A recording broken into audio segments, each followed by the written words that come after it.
ವೀರಮಣಿಯ ಸ್ಥಾನವೇ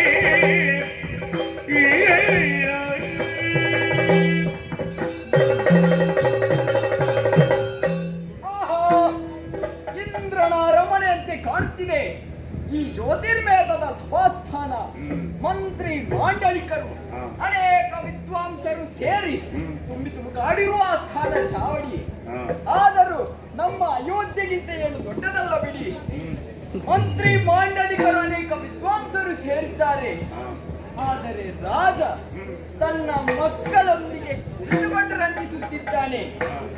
ಆದರೆ ಯಾಕೆ ಎಲ್ಲರೂ ನನ್ನನ್ನು ನೋಡಿಯೂ ನೋಡದವರಂತೆ ಕಡೆದಿಟ್ಟ ಗೊಂಬೆಗಳಂತೆ ಕುಳಿತುಕೊಂಡು ಕಣ್ಣನ್ನು ಮಿಣಮಿಣನೆ ಮಾಡುತ್ತಿದ್ದಾರಲ್ಲ? ಯಾಕಿರಬಹುದು? ಇವರಿಗೆ ಭಯವೇ? ಭಯವಲ್ಲ, ಗೊಂದಲವೇ? ಗೊಂದಲವಲ್ಲ, ಮತ್ತೇನಿರಬಹುದು? ಇದು ಕೇವಲ ತಾತ್ಸಾರ. ಏಕೆ ಬಂದಿರೆ? ನಾನು ತರುಚರಣಲ್ಲವೇ?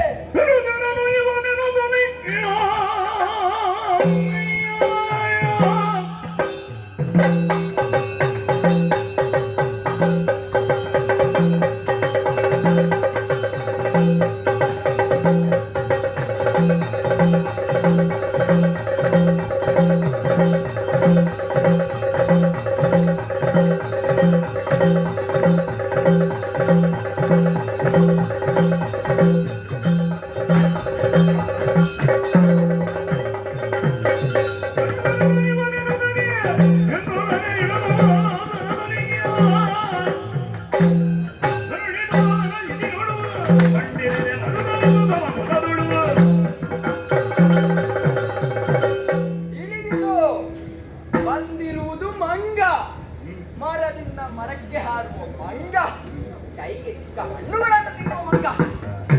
ಯಾಕೆ ಬಂದಿದ್ದೆಂದು ಭಾವಿಸುತ್ತಿದ್ದಾರೆ? ಅಲ್ಲ, ಬಂದವರಿಗೊಂದು ಆಸನ ನೀಡಲಾಗದ ದಾರಿದ್ರ್ಯಗಳಿವರು. ಇವರನ್ನು ಹೀಗೆ ಬಿಡುವುದಲ್ಲ. ರಾಜನ ಸಿಂಹಾಸನಕ್ಕೆ ಸರಿ ಸಮಾನವಾಗಿ ನನ್ನ ಬಾಲಕಕ್ಕೆ ಬೇಲು ಹತ್ಯೆ ಕೊಟ್ಟು ಬಾಲಾಸನ ಸಿದ್ಧಪಡಿಸಿ ಕುಳಿತುಕೊಳ್ಳುತ್ತೇನೆ.